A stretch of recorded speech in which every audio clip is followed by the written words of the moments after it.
একেবারে প্রথম দিন থেকে রিপাবলিক বাংলা মানুষের কণ্ঠস্বর হয়ে আন্দোলনকারী জুনিয়র চিকিৎসকদের যেভাবে পাশে দাঁড়িয়েছে। মাসকট স্পিন কন্ট্রোল ল্যাবের পরীক্ষায় এটি প্রমাণিত। কেয়াসেট আলোপেক্স পেন্টা অ্যাক্টিভ নতুন চুল গজাতে সাহায্য করে, চুল পড়া বন্ধ করে। Keyaseth Alopex penta active 10 hair fall প্রবলেমের একমাত্র সলিউশন। রাত হোক দিন হোক প্রত্যেকটা মুহূর্তের ছবি তুলে ধরেছে গতকালও লাগাতার সেই ছবি আপনাদের সামনে আমরা তুলে ধরেছি। আর এই মুহূর্তে সকালের ছবিটা জানবো। আমাদের সঙ্গে দুই প্রতিনিধি এই মুহূর্তে আমাদের সঙ্গে রয়েছে একদিকে সুখেন্দু, অন্যদিকে রয়েছে তুলিকা। আমি একবারে সরাসরি সুখেন্দু তোমার সঙ্গে কথা বলি। দেখো, কালীঘাটে যখন তারা গিয়েছেন চোখের জল নিয়ে হতাশ হয়ে তারা ফিরেছেন, কিন্তু পরবর্তী সময় কিছুটা হলেও হয়তো স্বস্তি পাওয়া গিয়েছে যখন সিবিআই দুজনকে অ্যারেস্ট করে, যার মধ্যে অন্যতম এই আরজিকর মেডিকেল কলেজ হাসপাতালের প্রাক্তন অধ্যক্ষ এবং একই সঙ্গে টালা থানার ওসি। এই মুহূর্তে দাঁড়িয়ে তারা কি কিছু হলেও আশ্বস্ত হচ্ছেন, ভরসা পাচ্ছেন?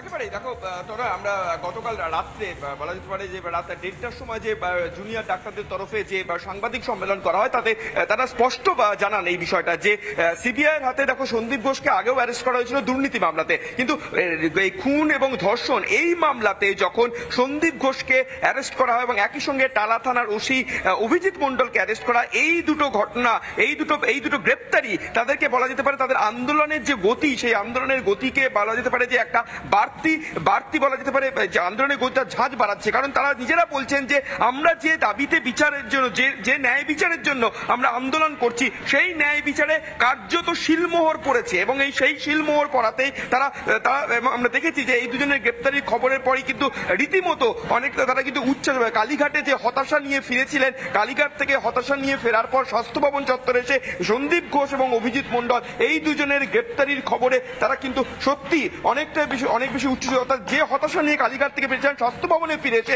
এই দুজনের গ্রেপ্তারি তাদের কাছে বলা যেতে পারে আন্দোলনের যে ন্যায় বিচারের দাবিতে তারা আন্দোলন করেছিল তাতে শিলমোহর পড়াতে তারা সত্যি অত্যন্ত যে হতাশা ভাব পেয়েছিল সে হতাশা ভাব কেটেছে এবং আন্দোলনে ঝাঁজ বাড়াচ্ছে।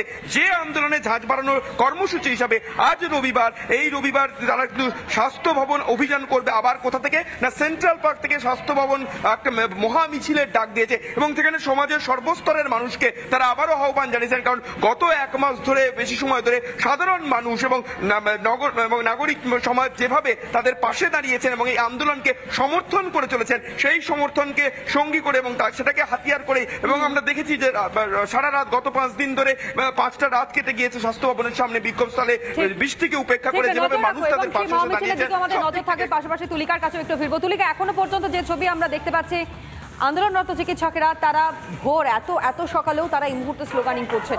একটু যদি শোনা সম্ভব হয় তাদের দাবি, স্লোগানিং এর মধ্যে দিয়ে তারা কি বলছেন?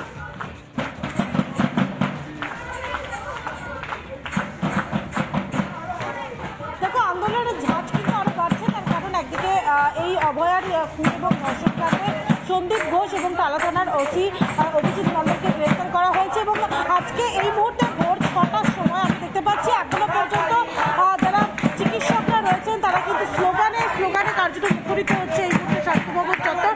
আমরা একটু করে শোনানোর চেষ্টা করবো তাদের এই স্লোগান।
উৎসব নয়, এভাবে উৎসব করা সম্ভব নয়। যে বিচারের দাবিতে তারা রয়েছেন সেই দাবিতে এখন অনড় রয়েছেন তারা। ধন্যবাদ আপাতত তোমাদের প্রত্যেককে।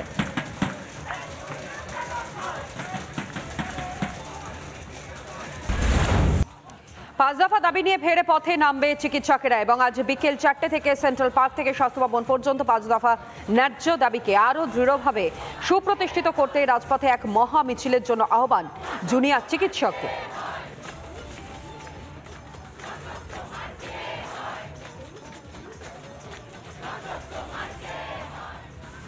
কালকে আমরা এক মহা মিছিলের ডাক দিচ্ছি।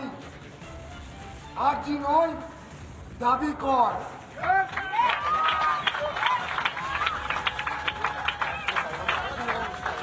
আপনারা আমাদের বিনীত অনুরোধ, ওয়েস্ট বেঙ্গল জুনিয়র ডক্টর ফ্রন্টের তরফ থেকে সকলকে বিনীত অনুরোধ, আপনারা আপনাদের মাধ্যমে সমাজের আপনাদের যত রকমভাবে সম্ভব আপনারা এটা ছড়িয়ে দিন, বিভিন্ন প্ল্যাটফর্মে ছড়িয়ে দিন। কাল বিকেল 4টায় আমরা এই রাজপথে এই দাবিগুলোকে নিয়ে আবারও নামছি, আবারও গর্জে উঠছি সেন্ট্রাল পার্ক থেকে স্বাস্থ্য ভবন পর্যন্ত।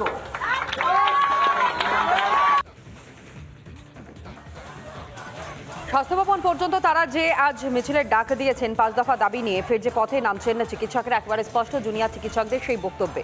আজ ফের তারা মহামিছিলের ডাক দিয়েছেন, ফের তারা পথে নামছেন। ঝড় বৃষ্টি উপেক্ষা করে যেভাবে আন্দোলন চলছে, যেভাবে এখনো পর্যন্ত তারা নাচের লড়াই চালিয়ে চলেছেন, তার প্রেক্ষিতে দাঁড়িয়ে আদৌ কোনো রকমের কোনো সদিচ্ছা বা এই বিষয়ে কোনো রকম সদর্থক ভূমিকা রাজ্য সরকার নেবে কিনা, সেটাই মুহূর্তে সবথেকে বড় প্রশ্ন হয়ে দাঁড়াচ্ছে। যদিও গতকাল কালীঘাটে যাওয়ার পরও বৈঠক সম্পন্ন হয়নি, বৈঠকও তাদের সঙ্গে করা হয়নি।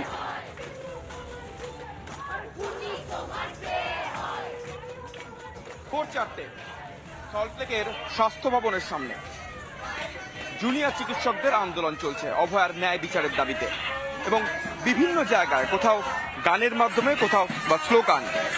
ভোর 4টেতেও সেইটার কোনো রকম খামতি নেই। সেই ছবি, টুকরো টুকরো ছবি ধরা পড়লো রিপাবলিকের ক্যামেরায়।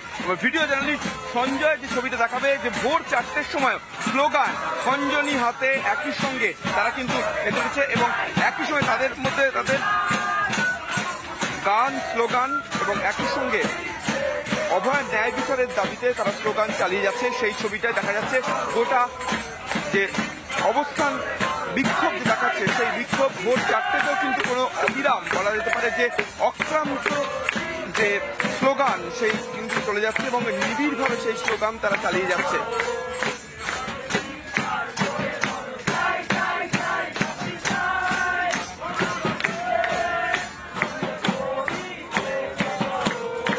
স্বাস্থ্য ভবনের অবস্থান বিক্ষোভস্থলে কোথাও কারারই লৌহকোপাট, তো কোথাও কতই রঙ্গ দেখি।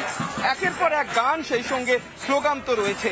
অবস্থান স্থলে শুধুমাত্র যে জুনিয়র আন্দোলনরত জুনিয়র চিকিৎসকরা রয়েছে তাই নয়, তাদের পাশে এসে দাঁড়িয়েছেন বহু সাধারণ মানুষ। এবং মধ্যরাতেও, এবার বলা যেতে পারে ভোর রাতেও সেই ছবিটা এতটুকু বাদলে যত সময় গড়াচ্ছে ততই যেন আন্দোলনের ঝাঁজ বাড়াচ্ছে। অভয়ার ন্যায় বিচারের দাবিতে স্বাস্থ্য ভবনের সামনে যে জুনিয়র চিকিৎসকদের অবস্থান বিক্ষোভ, তা ভোর 4টেতেও কিন্তু অবিরাম এবং অক্লান্তভাবে গান এবং স্লোগানে তারা কিন্তু অভয়ার ন্যায় বিচারের দাবিতে স্লোগান তুলছে। ভিডিও জার্নালিস্ট সঞ্জয় নাইয়ার সঙ্গে সুখেন্দু সরকার, রিপাবলিক বাংলা, সল্টলেক।